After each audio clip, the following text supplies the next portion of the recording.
Let me introduce you to Roland Weber. He's a German construction manager. For 7 years, he and his team have planned and built many of Europe's most spectacular high-rises in Russia. One of them was not only beautiful, but also very economical.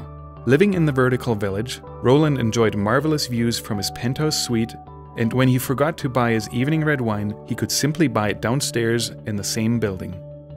Often, in a building like this, big windows would lead to overheating during the summer, overcompensated by drafty air conditioning. In the winter, these windows would be cold to the touch.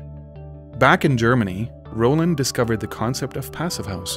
In the summer, Passive House makes pretty glass boxes cool inside through clever shading and design. In the winter, their windows insulate so well that the sun heats up the room and the glass feels warm, in turn gaining more energy than they lose.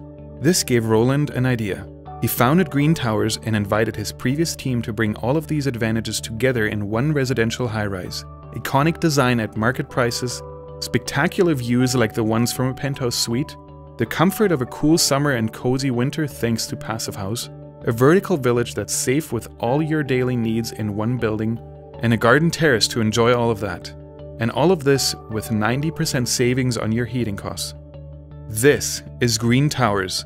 Beauty, comfort, and lifestyle at fair market prices for responsible long-term investors.